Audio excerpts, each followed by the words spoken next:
Thank you. Janasena అధ్యక్షులు పవన్ కళ్యాణ్ గారి ఆశీస్సులతో మంత్రిగా మీ ముందు నిలబడడం అనేది నాకు గర్వకారణం అనేటువంటి మాటను ముందుగా తెలియజేస్తూ, ఒక వినోదాత్మకమైనటువంటి చిత్రాన్ని ఒక మంచి స్క్రీన్ ప్లే తోటి మంచి నటనతోటి అద్భుతంగా రూపొందినటువంటి ఒక సినిమాని అఖండ విజయం సాధించి పెట్టినటువంటి 50 మంది మెగా అభిమానులకు, సినిమా అభిమానులకు, ఇక్కడికి విచ్చేసిన అందరికీ కూడా నమస్సుమాంజలి తెలియజేస్తా ఉన్నాను. కొరియన్ కనకరాజు సినిమా నేను ప్రత్యక్షంగా చూశాను. నిన్న నాగబాబు గారు మీరు రేపు వైజాగ్ రావాల్సి ఉంటుందని చెప్పినప్పుడు నిన్ననే ఈ సినిమాని ప్రత్యేకంగా చూశాను. నిజానికి వరుణ్ తేజ్ గారిలో ఉన్నటువంటి నిజమైన నటుడు అంటే, ఇంతకుముందు సినిమాలు కూడా ఒకటి రెండు నేను చూశాను, కానీ డిఫరెంట్ జోనర్స్లో చేసినప్పుడు ఆ పర్టిక్యులర్ పాత్రకి సంబంధించినంత వరకు మాత్రమే ఆయన అద్భుతంగా పోషించడం మనం చూసాం. ఈ సినిమాలో చూస్తే ఒక పక్కన వినోదం, మరో పక్కన గ్యాంగ్స్టర్ రోల్, రెండిటి మధ్య ఉన్నటువంటి వ్యత్యాసాన్ని అత్యద్భుతంగా సెల్యులాయిడ్ మీద చూపించగలిగినటువంటి ఘనత, ఆ అభిరుచి, పరిణితి ఇవాళ వరుణ్ తేజ్ గారిలో మనం చూడగలుగుతున్నాం అనేటువంటి మాటని నేను మనవి చేస్తున్నాను. ముఖ్యంగా మొదటి భాగం అంతా కూడా పూర్తిగా హాస్యరసంగా ముందుకు వెళితే, రెండో భాగానికి వచ్చేటప్పుడు ప్రధానంగా ఆ గ్యాంగ్స్టర్ క్యారెక్టర్ చేయటం, అది కూడా ఒకే సమయంలో కనకరాజుగా గ్యాంగ్స్టర్గా రెండు పాత్రల్ని కూడా ఒకే సమయంలో రకరకాల హావభావాలతో చేయటం అనేది నిజంగా అప్పుడు అనిపించింది, yes he's from mega family అనేటువంటి మాట స్పష్టంగా అనిపించింది.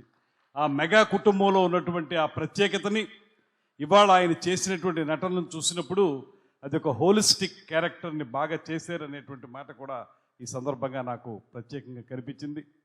అదేవిధంగా సినిమాకి సంబంధించి సత్య గారి యొక్క నటన, మనందరం కూడా చాలా ఇష్టపడేటువంటి కమెడియన్స్లో ఈ మధ్య సత్య గారు చాలా ప్రథమ స్థానంలో ఉన్నారు.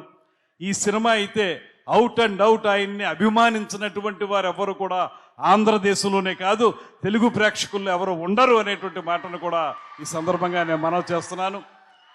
హీరోకి సపోర్టింగ్గా అద్భుతంగా నటించారు. అదేవిధంగా రితికా నాయక్ గారు, వారిది నేను మిరాయి సినిమా యొక్క సక్సెస్ మీట్లో కూడా మాట్లాడాను. That time also I have appreciated her in a very big way. ఆ సినిమాలో కూడా మంచి ఎక్స్ప్రెషన్స్ ఇచ్చారు. ఈ సినిమా కూడా ఫుల్ లెంత్ క్యారెక్టర్ని చాలా బాగా చేశారు. నిజానికి చెప్పాల్సి వస్తే ఈ ముగ్గురు కూడా ప్రతి ఫ్రేమ్లోనూ సినిమాలో మనకు కనపడతా ఉంటారు. సపోర్టింగ్ క్యారెక్టర్స్ చాలా సినిమాకి బలాన్ని ఇస్తున్నప్పటికీ కూడా ఈ ముగ్గురు యొక్క ప్రతిభ, వారి ప్రదర్శన చాలా అద్భుతంగా ఉందనేటువంటి మాట ఈ సందర్భంగా మనం ప్రత్యేకంగా చెప్పాలి. ముఖ్యంగా స్క్రీన్ ప్లేని అద్భుతంగా రాసినటువంటి డైరెక్టర్ గారే స్క్రీన్ ప్లే రాశారని కూడా అనుకుంటున్నాను నేను.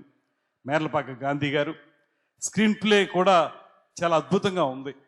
ఎక్కడా కూడా సినిమాలో మనకి లేద్దాం, బయటికి వెళదాం లేకపోతే అనేటువంటి పరిస్థితి లేకుండా ఏదైతే ఆ సటిల్ స్క్రీన్ ప్లే ఏదైతే ఉంటుందో, లేకపోతే దాన్ని టెంపోతో మెయింటైన్ చేసే స్క్రీన్ ప్లే ఉంటుందో అది ఉంది.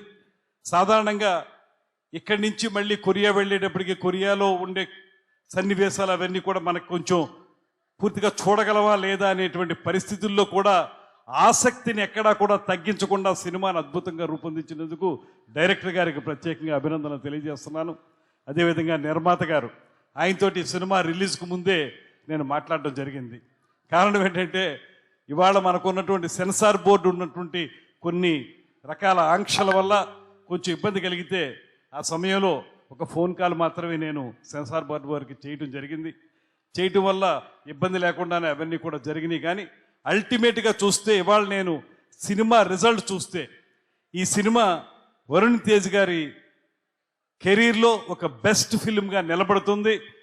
దాంతోపాటు ప్రేక్షకాదరణ, ఇంతకుముందు ఆయనకి ఒక మంచి సందేశాత్మక చిత్రాల్లో నటించినందుకు మంచి పేరు చూడొచ్చు, కానీ సినిమా ప్రజాదరణ కూడా పొందినటువంటి ఒక మంచి సినిమాగా ఇది నిలబడింది అనేటువంటి మాటను కూడా ఈ సందర్భంగా నేను మనవి చేస్తున్నాను.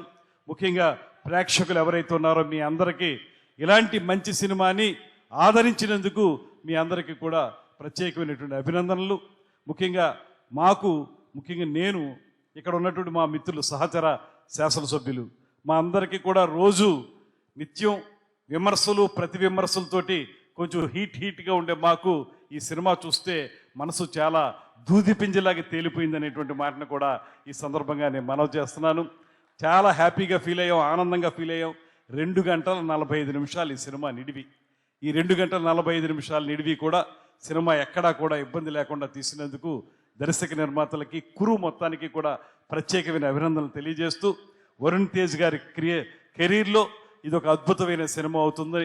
అదేవిధంగా సత్య ఇంకా దూసుకు వెళ్ళటమే తప్పితే వెనక్కి చూసే పని లేదనేటువంటి మాటను కూడా ఈ సందర్భంగా నేను తప్పనిసరిగా ఆ అభినందనలు తెలియజేస్తూ ఒక మంచి వినోదాత్మకమైన చిత్రాన్ని, అదేవిధంగా హీరో యొక్క క్యారెక్టర్ని ఎలివేట్ చేసేటువంటి పాత్ర కూడా 2 రకాల విభిన్నమైనటువంటి ప్రదర్శన చేసేటువంటి అవకాశంతో అద్భుతంగా నటించినటువంటి వరుణ్ తేజ గారికి కూడా మరొకమారు అభినందనలు తెలియజేస్తూ, నాగబాబు గారు మాకు సహచరులు శాసన మండలిలో, ఆయనతో కలిసి పనిచేస్తూ ఉంటాం. అదేవిధంగా సరే ఇందాక నేను చెప్పిన విధంగానే పవన్ కళ్యాణ్ గారి నాయకత్వంలో మేము ముందుకు వెళుతున్నాం. అందరం కూడా కలిసికట్టుగా ఈ రాష్ట్రాన్ని ముందుకు తీసుకెళ్లాలని. దాంతోపాటు మంత్రిగా నేను చెప్పాల్సిన మాట ఒకటి ఉంది. ఈ రాష్ట్రంలో కూడా తెలుగు చలనచిత్ర పరిశ్రమని వేళ్ళూనుకునేలా చేయాల్సినటువంటి బాధ్యత మా మీద ఉంది. తప్పనిసరిగా ఇప్పటికే ఇంతకుముందే వరుణ్ తేజ్ గారు నాతో చెప్పారు, మొత్తం అనంతపురంలోనే ఈ సినిమా యొక్క షూటింగ్ చేసామనేటువంటి మాట. చాలా సంతోషం అనిపించింది.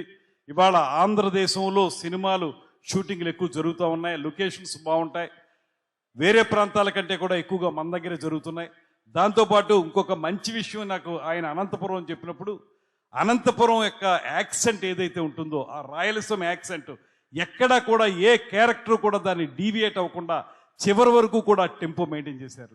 ఎస్పెషల్లీ హీరో నేను చూశాను, ఎక్కడైనా సరే ఆర్డినరీ ఆయనకు సహజంగా ఉండేటువంటి west Godavari accent, Hyderabad accent వచ్చేస్తుందేమోని ఎక్కడా లేకుండా కూడా చివరి వరకు కూడా యాక్టర్లు అందరూ కూడా ఆ యాక్సెంట్ని ఆ డైలెక్ట్ని మెయింటైన్ చేశారు.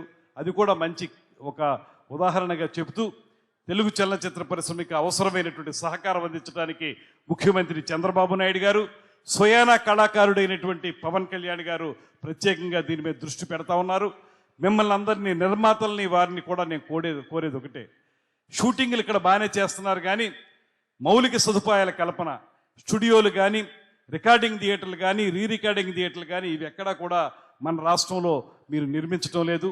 మీకు అవకాశాలు ఇస్తాం, మీరు రండి, మీరు పెట్టుబడి పెడతామంటే అవసరమైన మేరకు మీకు ల్యాండ్ పార్సిల్ ఇవ్వడానికి కూడా మేము సిద్ధంగా ఉన్నాం అనేటువంటి మాటని ఈ ప్రభుత్వం తరపున తెలియజేస్తూ, ఆంధ్రప్రదేశ్లో కూడా తెలుగు చలనచిత్ర పరిశ్రమ స్థిరంగా నిలబడాలంటే మనకు మౌలిక సదుపాయాలు కావాలి. అందులో అందరం కలిసి కృషి చేద్దాం అనేటువంటి మాటని మరొకసారి మీ అందరికీ మనవి చేసుకుంటూ సెలవు తీసుకుంటున్నాను. నమస్కారం.